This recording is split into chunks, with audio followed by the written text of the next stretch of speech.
Welcome to Publishing Without Pants. Publishing Without Supervision podcast. Haha. I am one of your co-hosts, Erica Conroy, and that guy over there is the other co-host, Xavier Granville. Hello, Xavier. Hey, Erica. How you doing? It's a grey day here. It's the morning. I'm awake. That's a start, right? I have no idea what you mean by gray day. It's middle of Canada winter. I have no idea what a gray day is. Do you just have a white day instead of a grey day? Well, it's just different shades between white and gray and black. There's no blue in the sky usually ever. That sounds a bit like London. I've never seen sky actually be grey. When I say a grey day in New Zealand, I mean the clouds are grey. But in London, the sky itself was grey. That's a whole different level of depressing. Yeah, like if Canada had its own Christmas special, it would be somewhere along the lines of like the Snoopy, like the Charlie Brown Christmas special, where everything's somewhat depressing as well. And of course, since you have a winter Christmas, you're all locked inside with family, whether you like them or not. Over here, Christmas is in the summer, so we can go to the beach or leave the house if we want to. That sounds lovely. I think you guys got the short end of the stick there. I think so. So what are we doing here today? What are we doing here today? This is our podcast of shame, I think. This is our first monthly update of our publishing journey. So the first Monday of every month, we will update you guys as to what we've been doing, whose advice we've been taking from our previous guests, what we've tried, what really didn't work for us, and how productive we've been. Or in this case, I think it's fair to say we haven't been all that productive, I reckon. Yes. We know some people who probably would have finished the first draft of the books by now, but yeah, I guess that depends on how you judge yourself and judge others. Like if you're going to be going off of other people's examples, yeah, you're going to be a lot more critical on yourself. So I think no matter what, like it has to be that healthy medium of striving towards the goals and meeting them, but at the same time cutting yourself a break if you're not living up to larger than life expectations. Life gets in the way. Well, I'm not going to compare myself to Amanda Emily. That girl writes at least 12,000 words a day. But I guess comparing myself to last year, I think I've probably already written more words than I did this time last. Actually, I know I've already written more words than I did this time. See, and that's just it. Like, by what metric do you judge success? And but so yeah, like I could say the same thing in comparison to last year. I'm already leagues ahead, but it's, if you are going to look at it through the lens of, have I published this month? Well, then shit, I haven't done anything, have I? No, unless publishing podcast counts, in which case we're actually doing quite well on that count. But to talk numbers, I've written about 5,200 odd words so far this year, which, after we had that episode of Chris Fox, and he was like, "Are you a writer, Erica?" I was like, yes. I'm not really feeling like much of a writer on 5,200 odd words. But in saying that, I think, and the weird thing is I'm a couple of 2 or 3 chapters into the book, but I had started writing before we had Libby Hawker on, and once we had her on, I was like, shit, man, I think I need to rethink my plot a bit here. So I did, and then I started writing again, but from the start. So and then when I started writing chapter 2, I was like, this sounds like a start as well. So I now technically have 3 starts of the same story. Oh, no. Yeah. And to add insult to injury, because it won't have aired yet, but we've already pre-recorded our talk with cozy mystery writer Sarah Rosette, but I don't feel like my story is a cozy mystery because that's the genre I've decided I want to write in. But she's assured me that I'm probably somewhere on the cozy mystery spectrum, just not the, knitting and bakery specialist kind of. I think I've gone a bit more realistic in terms of the mystery side than I have on the cozy, but I think I still technically fall under the category. But it's definitely female sleuth, amateur sleuth, although since she sort of can technically work with the police, she's sort of semi-professional. So I'm just kind of, straddling maybe a bit too many things. But what annoyed me was I don't think my main character is likable enough. And I said that to my husband Blair the other day in the car. I said, I don't think she's interesting enough. And he was like, well, just start writing her a bit more interesting. And I mean, that's one thing to say, but another thing to do. I think I've been having issues because, like I said, I'm not really sure where I am on that mystery spectrum. So she's a bit more serious. And I'm thinking she needs to be a little bit less serious. So I'm kind of in conflict with myself as a writer. I've never been this, crippling doubt. I've never really experienced it to this degree before. I mean, it's an excuse, but I think it does accurately sum up what's happening at the moment for me, anyway. But enough about me. What about your writing project, X? Whereabouts are you in your journey? Well, I got two on the go right now, one being my prose and one being an RPG supplement. So the first one with the prose, I've got close to 5,700, so I'm only technically ahead of you by 700 words, so that's nothing. 500 words, 500. 500. But so, and that's, I'm happy with what I've written, and I haven't done any rewriting, and if anything, I've only been adding to. But mostly, as far as that series is concerned, I've mostly been doing a lot of research because I'm rather than kind of I am incorporating a lot of, like, it is urban fantasy, and I am incorporating a lot of fantastical elements, but I am juxtaposing that against history. So I'm not just making all of these stuff up or trying to incorporate things from my imagination into the world. I'm trying to use real history and real mythologies that, of course, are true, always have been true, and it's just, those underlying dark elements of the world that you never really paid attention to. So, for instance, one of my main characters is an immortal who, at one point in history, was a Catholic priest during the fall of Constantinople, what's now known as Istanbul today. So, like, I have to kind of at least understand the mindset of someone who was working for the church in what was considered the city of highest esteem of Christendom back then by Christians. Yeah.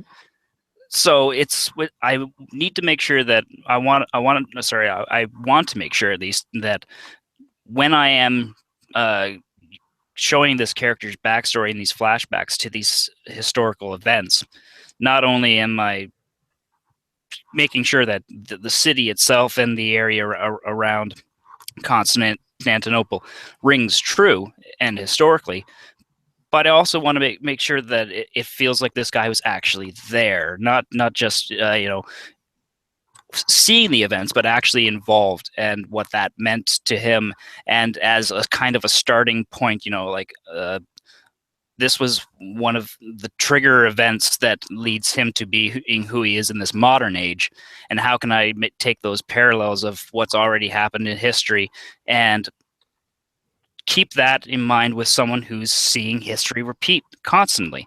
So if this was one of the main changing events in his life, and he's been living ever since, he's going to have a view. So as much as I could easily just kind of be like, well, that's his dark secret past, and never really get into, I was there and I remember the fires of Constantinople, blah, blah, blah. I want that to have actual meaning. Mm-hmm. It sounds like you're going for the epicness of fantasy there, because some of those stories can just, so much happens and they cover all of it, whereas in an urban fantasy, it's, from what I've seen of urban fantasy, they don't really say, oh, he has a dark past or whatever, but they just kind of snip it in.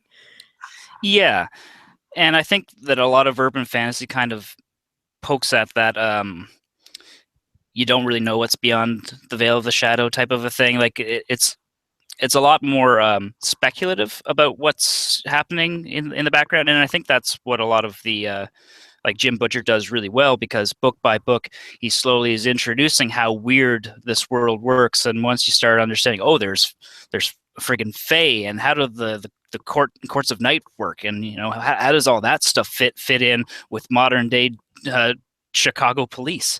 So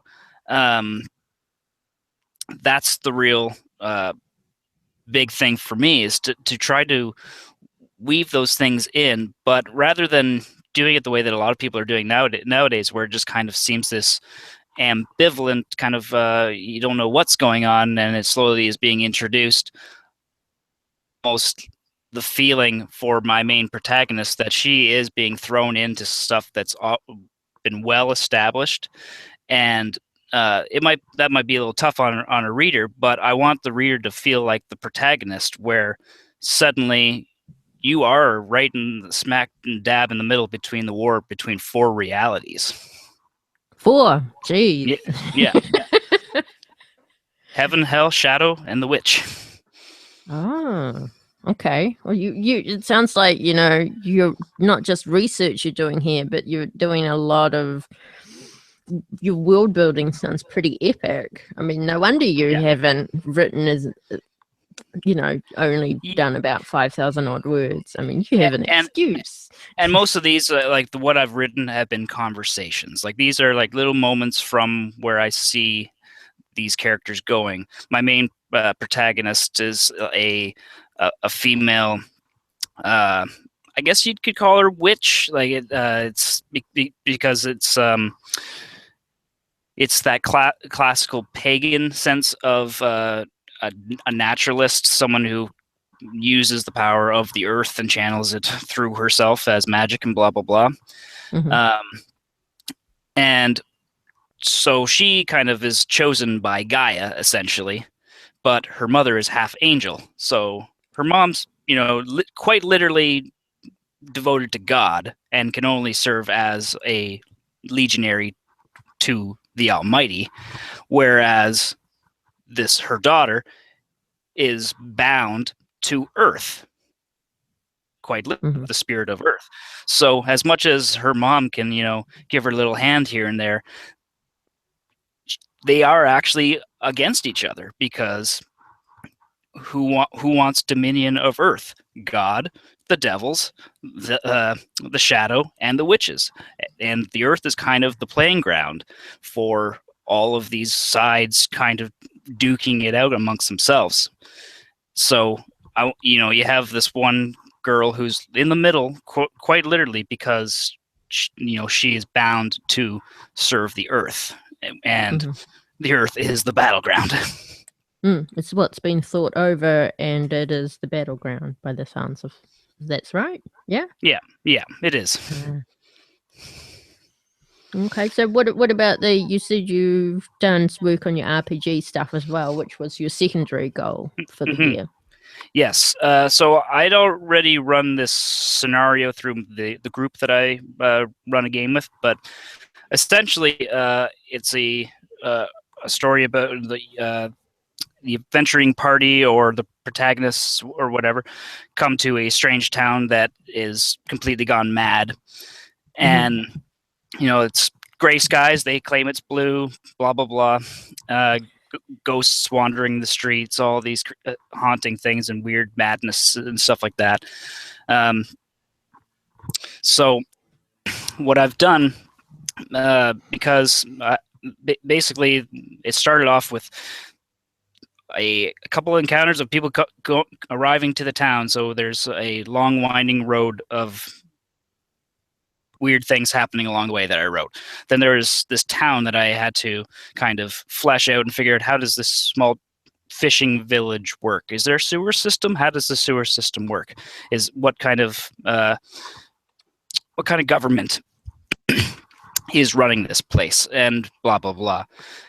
And then the whole key idea of it was, once these players get to the town, they realize that in this ominous castle, there's all this stuff going on. So what I've done is I've had to flesh out this kind of route to the town itself, the castle itself, and then all of the people who inhabit it. Mm-hmm. And that's been it's been a lot of fun. And I think I have what's close to 7,200 words on that, but that is nowhere near with the other series where I'm writing out prose. This is a lot more technical writing, and a lot more just like I am filling out an essay. I have certain things I know I have to fill in, and now I am slowly filling it all in. And it's interesting too, because you've agreed to run a D&D session with myself, my husband, and a few friends of mine online. And you've said that we're just going to do a two-shot to start with. But I was surprised when you said the other day to find out that it's actually part of a much larger product. Whereas we will be going to a town, we'll be having a combat there, and we'll be celebrated as heroes. And then in the next session, we'll be going down into a dungeon and doing shit. But then you turned around and you said, but if we want, we can keep going, because this campaign that you've pulled from actually has 500 pages of information. And I was like, shit.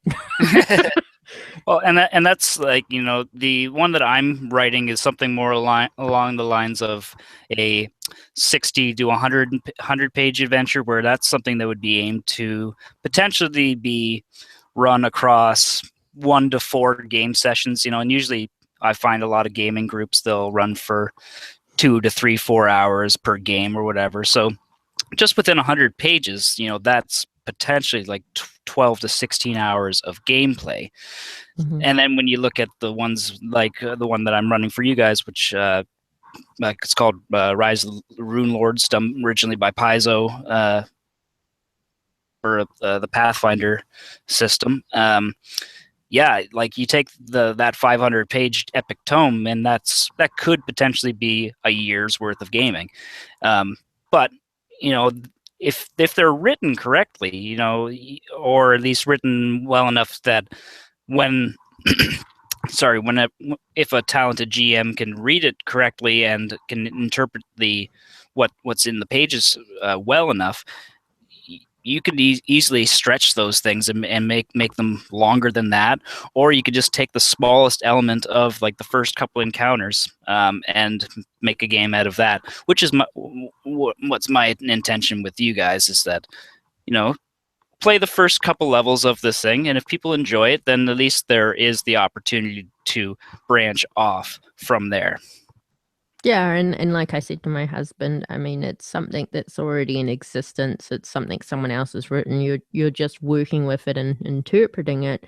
But the thing is, for the majority of us, we're all noobs. So there's no point reinventing the wheel with a completely new story and setting for us.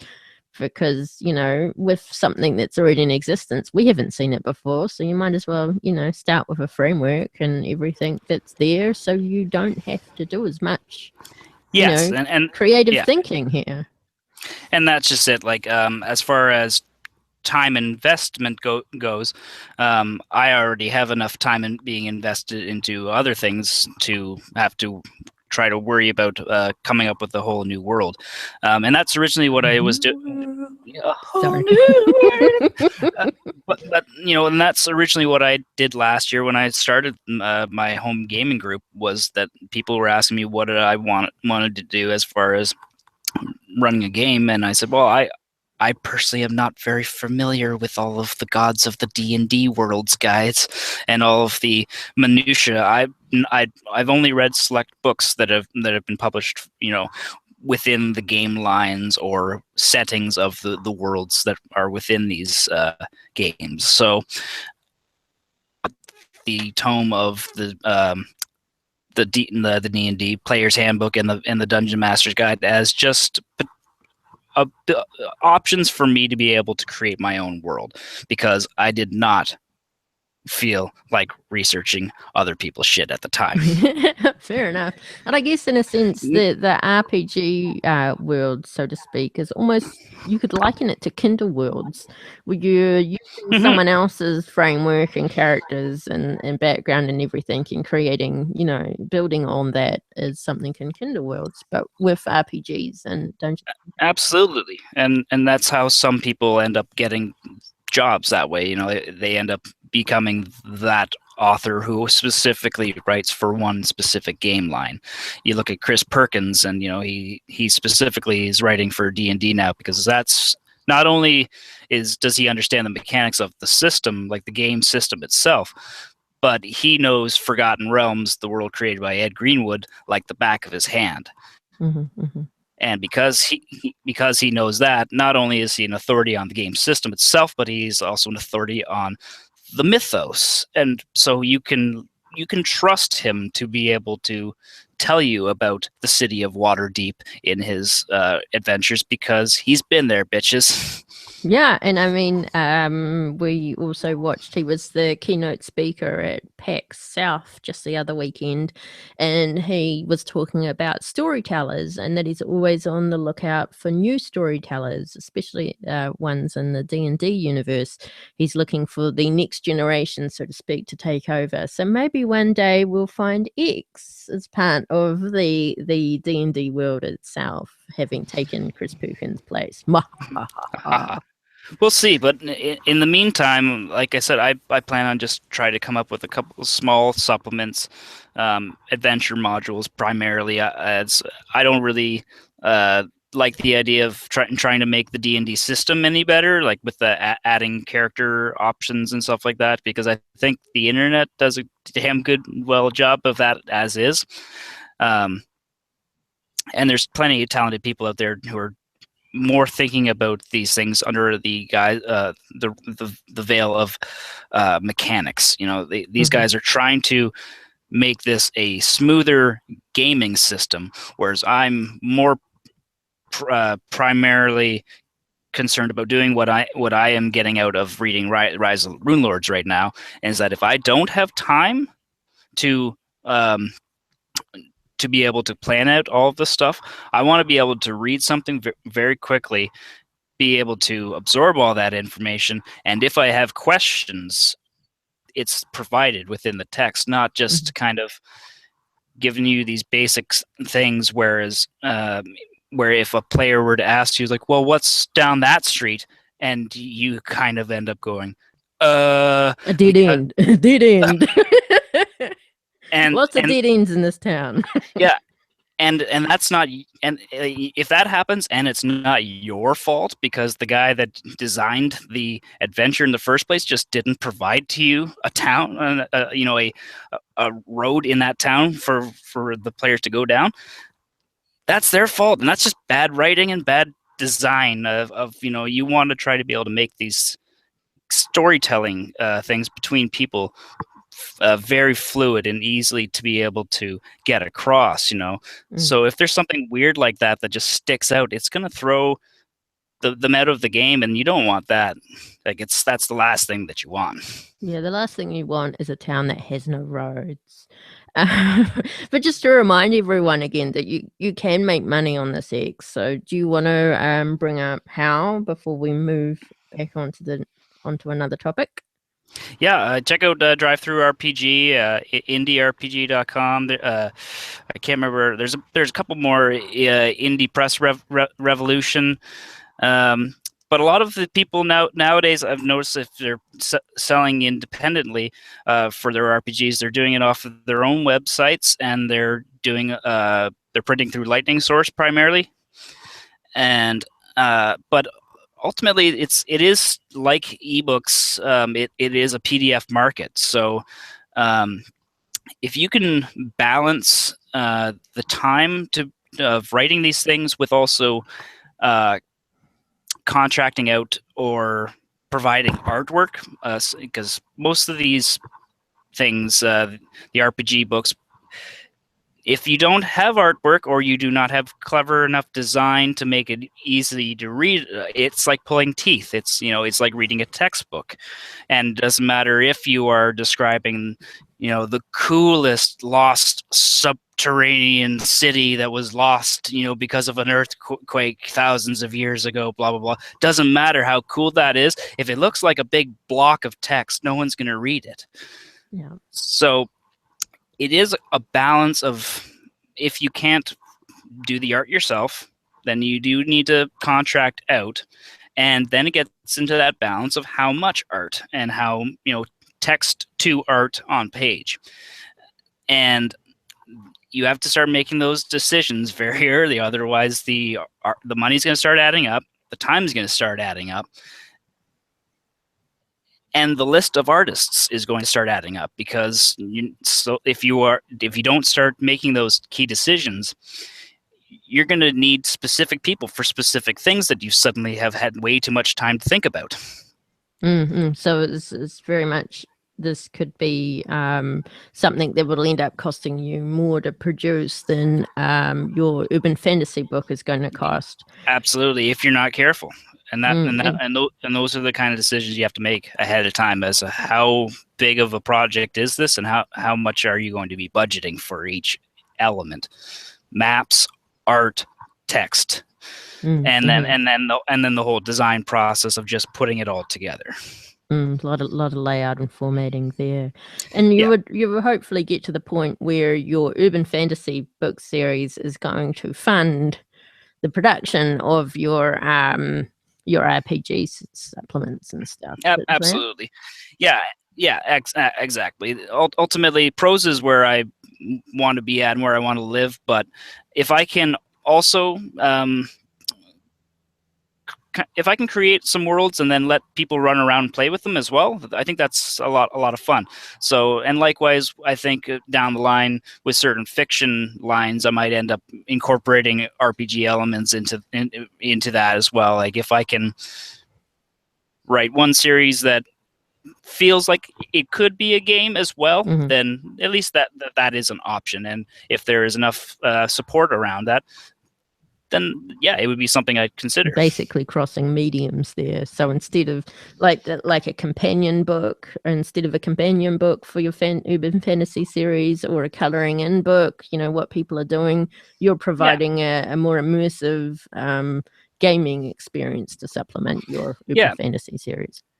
The Dresden Files is a good example of that, as far as it did translate over really well into a video game, into an RPG game, because when you're reading through the manual of just the core rulebook of the Dresden Files, you're seeing all these little notes from Harry Dresden in them. So if you've read the books and you're reading the manual, you get a big kick out of it, because sometimes where they'll be talking about a certain spell mechanic, and just like, if you're going to be casting this spell, you have to do this, and blah, blah, blah. And there'll be just a little note from Harry Dresden saying, like, kinda, close enough. Totally in character. That's a fun thing, I guess. The people who do play the game and love the books will get that kick out of.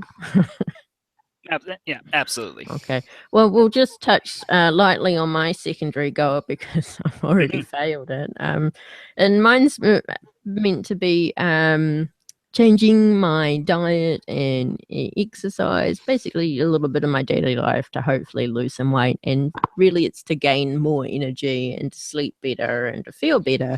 And I said in our very first episode that I had reached my highest weight ever, and I thought this was a good idea to make for a goal. I have now attained a new highest weight. No. Yeah, I know.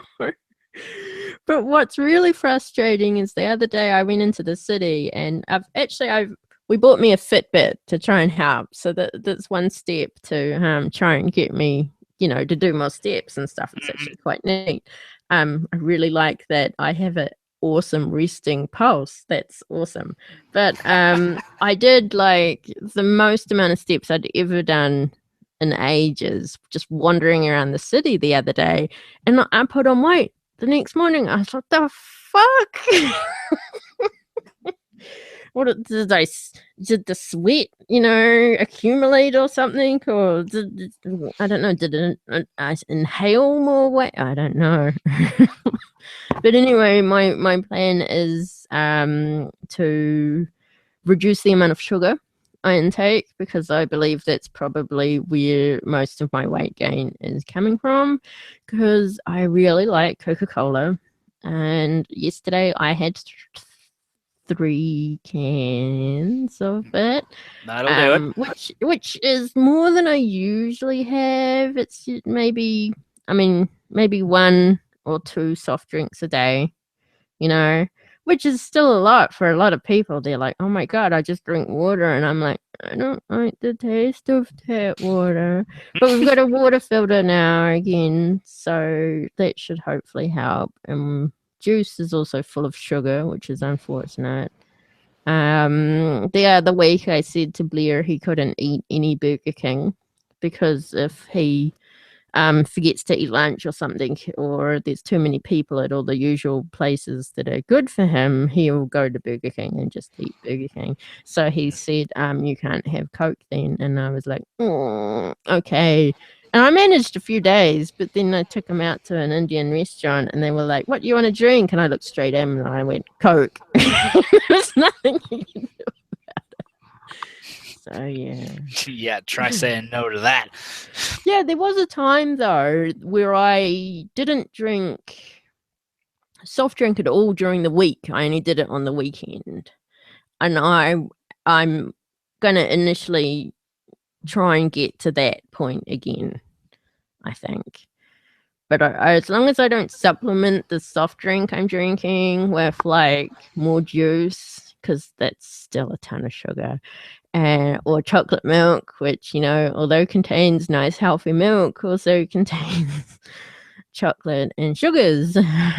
But yeah, so the main goal for this next month in terms of the weight loss goal is to reduce the amount of sugar, because I've seen a lot of people say I like eat barely any sugar now, and they've lost weight just from doing that, or they're able to sleep.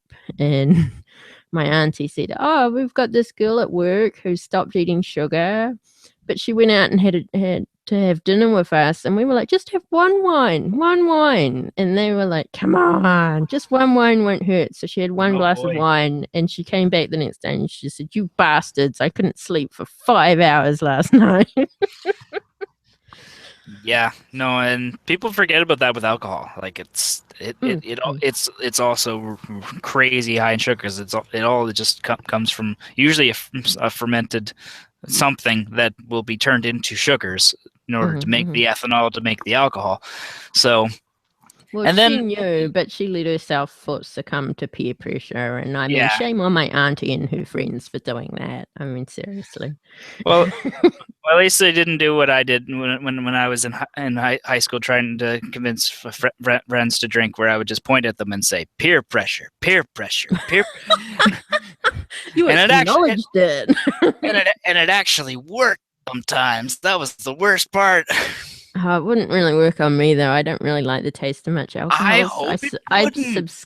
I subscribe to the belief of, if I don't like the taste, why the fuck should I, put it in my mouth and taste it? Which can be taken so many ways. But I think, like, I personally don't drink much soda unless I am having it with alcohol. So, and that's because I don't drink beer at all. If I am ingesting sugary beverages, like, it's so easy to be doing that if you are having a couple cocktails. Like, it's bad. And in my defense yesterday, the reason why I had so many Cokes was because my little street that I live in, we sometimes have we sometimes get together and have a neighborhood barbecue, and that's exactly what happened yesterday. And yeah, there's not not many things you can, take to a barbecue. I guess I could have taken water, but Right. yeah, I don't know. Maybe I'll try harder next time. But it was a hot day. I've been craving Coke. We had Coke available, so I had the Coke. And I did turn down another one, so that was good. I guess I feel good about that. But yeah, the weight has come down a tiny little bit since I did reach the biggest weight ever. But yeah, I'll probably go back up again once the sugars have turned into fats or whatever it is that goes on in my body that is evil.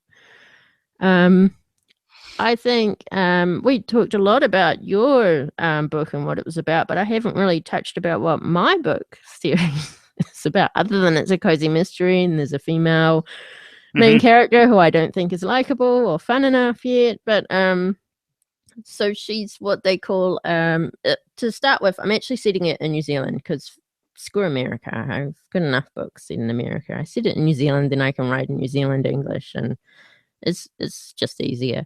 And I've also got real locations, so I usually don't really set things in actual real places. They're usually fictional places, so I'm actually using real stuff, although I'm changing the names of businesses and companies, so they're, then it's not too real. But the streets are real, and the areas are real, and the landmarks are real. So it's set in Wellington, New Zealand. And the main character is what you call a social engineer. So she's part of a company that specializes in IT security. So what they do is businesses hire them to essentially break into their business so they can test their security in terms of their IT security, in terms of physical security, and show their company where people are doing dumb stuff and how they can improve on it. So her specialty is social engineering, and that's basically getting people to do what you want or tell you what they want. So she's got a sort of a semi-professional look to it. And we've just lost X, but I'll just quickly wrap up my book and we'll end it there because we've been going for long enough. So X fell off, but I shall continue without him. Anyway, so basically it's typical cozy mystery. She's going about doing her day-to-day stuff as a social engineer on the job, and a body falls on her, basically. And it's how she interacts with the suspects who have been part of her job. And it should be interesting. I'm going for sort of realism, but there's some funniness element to it. She's actually a D&D player, so I can add a lot of the geeky elements in there, as well as her eccentric secondary characters, which is essential for a cozy mystery. But hopefully I will pick on one of the 3 beginnings I've chosen on and continue on from there for this month. I'd like to say that I could finish the first draft by the end of February, but it's possible. Yeah, we will see. Anyway, thank you to those of listening. We will have up on our website the links to some of the RPG sales sites that X mentioned, and we will also. Actually, I'm not sure. That information will be up there, and it will be up there soon. Actually, by the time this is released, which should hopefully be in a few hours. Wow, I am prattling. Anyway, our website is PWS podcast.com. We are publishing without supervision. Thank you for listening and or watching. Good night, internets.